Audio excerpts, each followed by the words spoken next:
reason we're able to get results like this each and every week to such a good standard is because honestly, we reframe how you see yourself and your mindset. This is one of the biggest elements that you are not doing, and this is why you're not in the shape you want to be yet. It is not because you lack the knowledge. You could find the knowledge out in 5 seconds on ChatGPT to get to 10% body fat.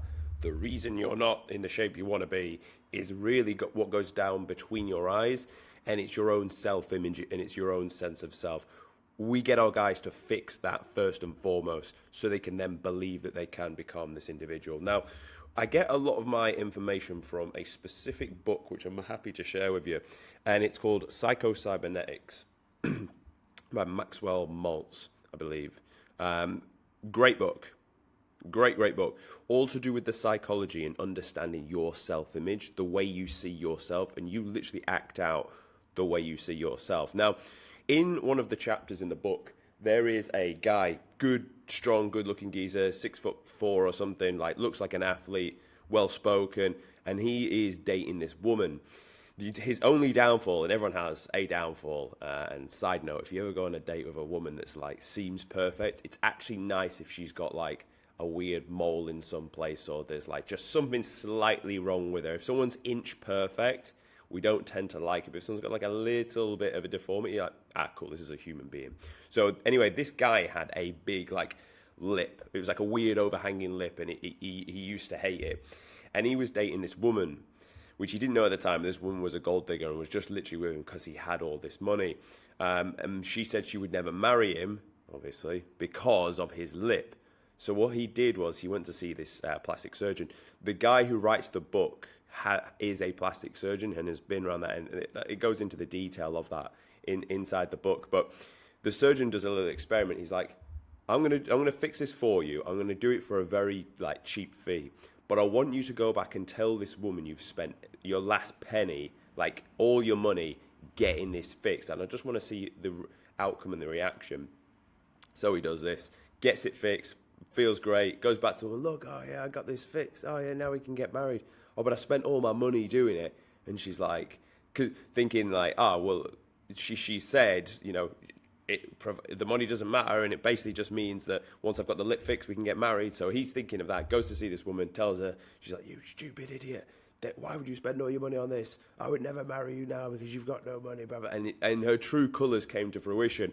But anyway, both of these people are from a small island in the West Indies where they believe in like voodoo curses. And she spells this voodoo curse onto him, like, because, I don't know, that's what they must believe in or something, whatever. But anyway, a few weeks later, he finds a little like bump under his lip here. And he thinks it's an African bug. He thinks he's developed an African bug from the curse. Obviously, that's what they believe in. So over time, because he thinks he's got this African bug, he loses his appetite. When he loses appetite, he starts to lose a load of his muscle mass. He can't sleep. He then feels weak. He then like loses 15 pounds of muscle. He then like loses his demeanor, his persona. His skin starts to like change, and like all of this, like his character and his self just all degrades because of him thinking about this bug inside his lip. Anyway, he goes back to see the plastic surgeon, because obviously the plastic surgeon's like, right, cool, let's see what the outcome of this experiment was. So he's like, tells her, he's like, yeah, so she doesn't want to get married to me, and she put this curse on me. So now I've got this bug. And he's like, okay, cool, let me just remove it. And he removes it, has a look at it, and he's like, mate, this is scar tissue from your first operation we did for your lip. This is not a bug. And literally within like the span of a week, what do you think happened? Now he knows inside his brain that it's not some bug that's made him ill. He then goes back to normal. He then starts, cool, well, there's no stress, so I can sleep. There's no stress, so I can eat, and puts the weight back on and looks better and recovers back to his normal self. But the point it makes in this story is you can really believe whatever someone will tell you. Like, someone could do something to you, and how weird is that? It will actually change your physiology, i.e. your ability to eat, sleep, and hold or lose muscle mass, just on a belief that you once had. And the reason I tell this story is the way we get results like this is as soon as you come to me, I instill into you every day, you are an athlete. You are not someone that's trying to get in shape. You are an athlete. You will see yourself as an athlete. Because as soon as you start to see yourself as an athlete, your brain will connect the dots and make you live in accordance with that. You'd be like, right, well, what would an athlete do at 6 a.m.? He wouldn't snooze. He'd be up. He'd be out. He'd be getting fresh air and he'd be moving his body. It's not about like he'd be in the gym grinding. It's like he'd just be out getting fresh air, moving his body. He'd be drinking plenty of water. A lot of you don't drink enough water, and it's because you don't see yourself as an athlete. You look at an athlete, you just look at him and think, you're probably hydrated right now, aren't you? Because you're an athlete, because you might be ready to go for your next session. You need to have the same process with this. Always see yourself as an athlete. Never see yourself as someone that's trying to get in shape. Never, never, never, never. And I'm going to show you a result which I'm going to talk about in a future video, but I want to really labor on the point with this specific guy. So this is one of our results where he is and still is a British serving paratrooper. He lost 27 kilos of body fat. Now, for a lot of his time in his career, he had been in and around this shape, and a lot of the blokes knew him for being in and around this shape. So naturally, he would have had the belief that he is just like a little bit overweight, he's big boned, and like he would have naturally just took up on that archetype, and everyone would have, assumed him to be this guy, maybe even not encouraged him, but almost like expected him to live up to this character, so he did live up to this character. But when he came to me, I really broke things down into perspective, like, life doesn't have to be this way. He actually came to me, this isn't his starting photo, this is like 2 weeks on, but his starting photo, he has he just had a knee operation, so he's got his knee strapped up as well. So he was injury bound, a little bit, fairly overweight, and, had a lot of work to be done, and obviously was in the bit of a gutter. And I think the mental health is at that point not great, right? So anyway, I instilled in him from that day, I was like, you are an athlete. You are a British paratrooper. I was like, you can look however you want, but we must live in accordance with this. So it did not take too much, honestly, of me drilling in, you're an athlete, you're a British paratrooper, into his mind for him to start acting like one. He started to see himself as someone that could be fit, that could be in shape, that could see his abs. And over time, he just acted in accordance with that, stuck to the meal plan. But again, it's not about sticking to the meal plan. The meal plan is the tool you use to be the athlete. It's not about the training plan. The training plan is the tool you use to be the athlete. It's not about drinking 5 litres of water a day. It's 5 litres of water a day to be the athlete. All of these points and reframing the way you see yourself and your mindset towards this is what's able for you to drop 27 kilos. And here's the beauty of this transformation. It actually took a lot longer because we dropped the first 20 in good time, in around about 20 weeks. But then over Christmas, he slipped on the ice and busted his hip, so he was in a bad way. So we didn't actually get to continue the progression yet. But what was magical here was he didn't put the weight back on.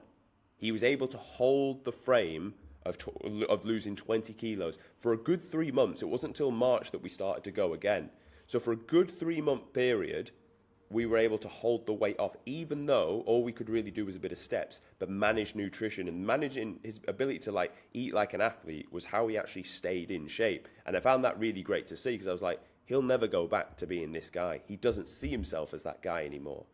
So then when we went into the next phase, we then obviously pulled off the next 7 kgs and got down to this lean level before now we go and build up. But the point of the matter is, of this full video, is your mindset is the reason why you will or won't get in shape. And the mindset I want you to adopt is you are already the guy you want to be. And I know that seems far-fetched, and I know it seems hard to believe, but fucking hell, if people believe they've got a bug in their mouth, they'll fucking lose their appetite and lose 15 pounds. You can at the very least see yourself as an athlete and think, yeah, do you know what? I could actually be an athlete. If I train 3 to 5 days a week, I eat a structured meal plan, I do my cardio, what really is the difference between an actual athlete and me? Because I say an athlete is not real, and an athlete isn't a person. An athlete is a lifestyle. So you will live the athlete lifestyle. And there's no difference between you and, think of any top athletes at the minute. There's no difference. Because if I were to, imagine this was a screen cut in half, and we had you and we had the athlete, but I've blurred the screens out. You can see what they're doing, but you can't see their body specifically. And you saw, right, both of them get up at 6 a.m., both of them go out for a walk, both of them drink a litre of water straight away, both of them are on the cardio machines, both of them are lifting weights, both of them are eating a nicely prepped clean meal. You'd be like, cool, yeah, I see 2 athletes. I take away the curtain of both of them. You can see one of the guys is maybe in your position, 20, 25, 30% body fat, and the other guy has a six pack, you'd be like, oh, that's an athlete, and that's not. But it is, because you're both living like an athlete, and eventually if you live like something, you're going to become something. It's the same way no one came out the womb overweight. They didn't. You lived in accordance with someone that would be overweight, then you became overweight. That's the way this works. You must do the actions first to get the results second. Only in this analogy, you're going to do the actions of an athlete and get the result of an athlete. So this is the mindset I want you to instill in yourself. This is how we get the results that we do, because of this very, very mindset. You do not need a new training split. You do not need a new meal plan. You need to genuinely believe you are a fucking athlete and you are not going to rest until you look like one. Obviously, if you want me to do this for you and get you to the point of being an athlete, then there'll be a link in the description. Come join us on the inside of the Gorilla Platoon as we turn up daily. Thank you for watching, and I'll see you tomorrow.